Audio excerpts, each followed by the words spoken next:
Selamat pagi, selamat siang, selamat malam semuanya. Kita akan coba memahami persamaan Maxwell tentang hukum Gauss dalam fenomena kemagnetan. Kita akan meninjau persamaan 2 dari 4 persamaan Maxwell, di mana persamaannya adalah integral tertutup di sepanjang permukaan atau penjumlahan dari medan magnet B dikalikan dengan dA, di mana dA ini adalah elemen dari luas permukaan. Hasilnya itu selalu sama dengan 0. Nah, mengapa demikian? Coba kita refresh kembali ke hukum Gauss tentang medan listrik. Jadi di sini kita punya muatan positif, itu atau negatif bisa aja, tapi sebagai contoh muatan positif. Ini medan listrik akan berarah keluar dari pusat ya, keluar dari muatan ini. Nah, sekarang kita akan membuat permukaan Gauss di sekitar muatan. Misal garis yang merah ini ya, di sekitar muatan yang memiliki nilai positif ini. Perhatikan bahwa medan magnet itu terpancar keluar, dia selalu tegak lurus dengan permukaan Gauss yang kita buat. Nah, jika kita kalikan medan magnet E dengan secuplik kecil elemen permukaan. Jadi misal di sini kita punya cuplikan kecil permukaan ya, dA gitu, dikalikan dA. Nah, integral permukaannya di sepanjang lintasan tertutup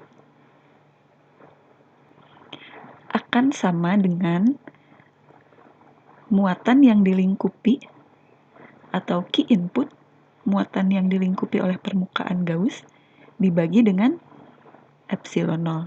Itu hukum Gauss tentang medan listrik kan, gitu. Oke. Nah, lalu bagaimana jika kita menempatkan permukaan Gauss di luar sembarang gitu ya, misal di sebelah sini, di luar muatan. Nah, apa yang akan kita peroleh? Pada kasus ini kita akan memperoleh hasil integral ini sama dengan 0. Kenapa? Karena di sini tidak ada muatan yang dilingkupi oleh permukaan Gauss. Jadi hasil integral dari medan dikalikan dA, elemen luas permukaan ini akan sama dengan 0. Sama dengan kasus yang di sini.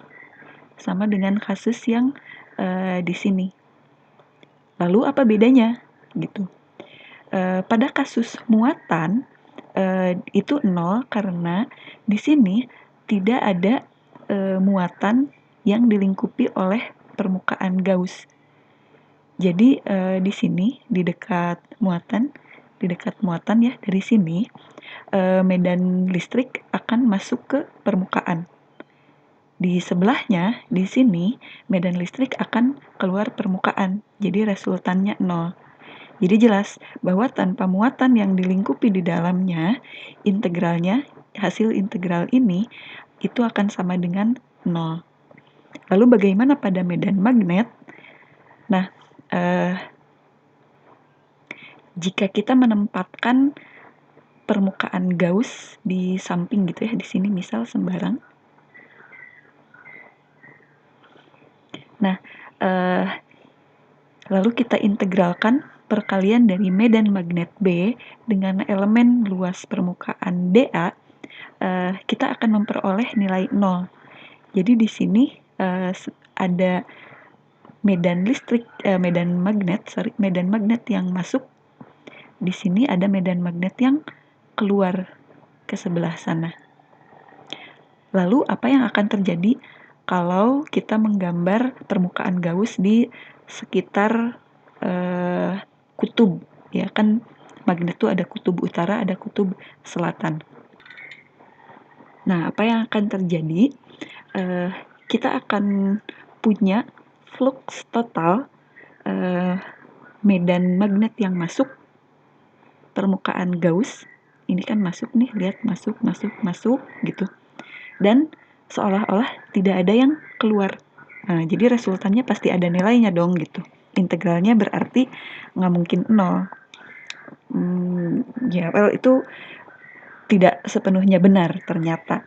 Karena yang terjadi di sini adalah meskipun medan magnet berarah dari kutub utara ke selatan gitu, medan magnet di sini akan continue sepanjang batang, ke situ, ke situ, ke situ. Nah, medan magnet yang dari selatan ke utara seperti ini, sehingga bisa kita lihat bahwa ketika kita menggambar permukaan Gauss, permukaan Gauss, seluas cakupan medan magnet, sejumlah medan magnet yang masuk di sini itu akan diimbangi sejumlah medan magnet keluar yang dari sini gitu, yang continue di sini di dalam batang magnetnya sendiri. Sehingga kalau kita jumlahkan, kalau kita integralkan sepanjang permukaan ini, perkalian dari medan magnet dengan elemen permukaan, hasilnya, resultannya akan sama dengan 0 gitu. Nah, sekarang saya gambar contoh magnet yang lebih kecil. Apa yang akan terjadi kemudian jika kita membuat permukaan Gauss yang melingkupi seluruh bagian magnet batang dan medan magnet ini? Anggaplah ini permukaan Gauss berbentuk bulat gitu ya. Nah, tentu saja medan magnet ini akan continue sampai tak hingga gitu ya, sampai tak hingga ke sana gitu, keluar terus ini masuk ke dalam gitu. Jadi kita punya medan magnet keluar dan juga masuk permukaan Gauss. Nah, apa yang kita punya di sebelah sini? Adalah medan magnet keluar dari permukaan gitu ya, keluar dari permukaan Gauss. Apa yang kita punya di sebelah sini adalah medan magnet yang masuk permukaan. Nah, karena di sini ada simetri, jadi kita anggap ini bulat sempurna gitu ya. Maafkan gambar saya yang tidak sempurna ini, jadi kita anggap saja ini bulat sempurna dan artinya ada simetri, maka di sini bisa kita lihat bahwa total yang masuk akan sama dengan total yang keluar, sehingga resultannya akan sama dengan 0 ketika dijumlahkan gitu. Berbeda dengan gambar pertama. Gambar pertama ini kalau kita punya permukaan Gauss di melingkupi seluruh muatan. Nah, permukaan Gaussnya sama kayak gini. Ini dia melingkupi seluruh muatan, ini dia melingkupi seluruh seluruh magnet dan medan magnet. Ini juga dia melingkupi muatan dan melingkupi seluruh medan listrik gitu. Nah, bedanya di sini ada muatan yang dilingkupi sehingga integralnya tidak sama dengan 0 gitu. Jadi hasilnya ini ada hasilnya, yaitu sebesar Qin dibagi epsilon 0. Tapi tidak dengan medan magnet. Medan magnet hasil integralnya itu sama dengan 0 gitu. Karena ada yang masuk, ada yang keluar. Kalau di sini kan keluar aja gitu, nggak ada yang masuk gitu. Jadi tidak sama nih dengan medan magnet. alasan utamanya kenapa kasus medan magnet tidak sama dengan yang ini, alasannya adalah karena adanya dua kutub atau disebut dipol pada magnet. Jadi magnet itu selalu memiliki kutub utara dan juga kutub selatan. Sehingga garis medan ini akan selalu kontinu.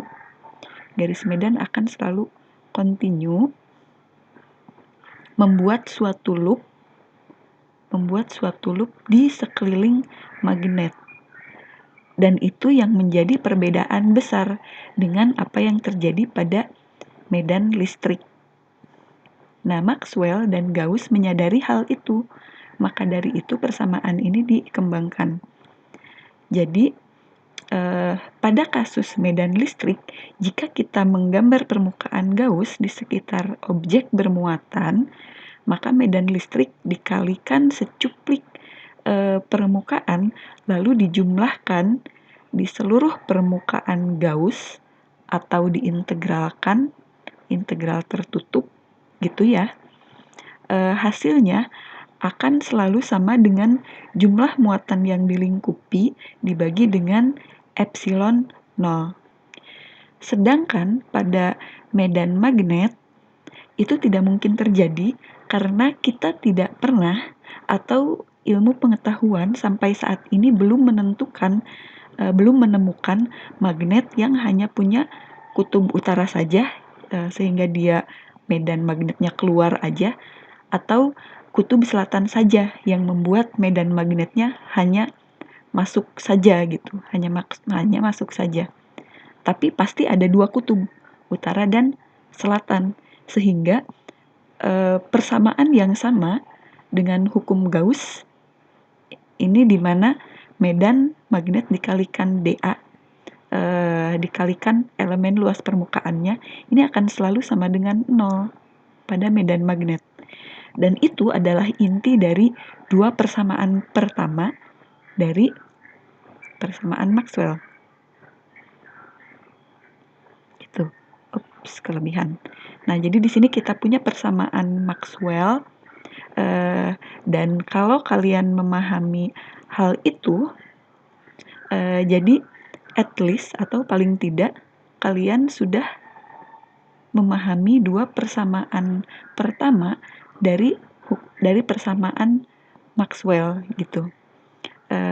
At least kalian sudah paham setengah dari itu. Gitu. Jadi itulah yang dimaksud dengan hukum Gauss dalam fenomena kemagnetan. Jadi pada fenomena kelistrikan itu integral permukaan medan dikalikan elemen permukaan akan sama dengan Q yang dilingkupi atau Q in gitu ya, dibagi dengan epsilon 0. Sedangkan pada fenomena kemagnetan integralnya sama dengan 0. Integralnya sama dengan 0 ini tidak lain menunjukkan bahwa tidak ada monopol magnet gitu. Itu adalah yang dimaksud dengan hukum Gauss dalam fenomena kemagnetan.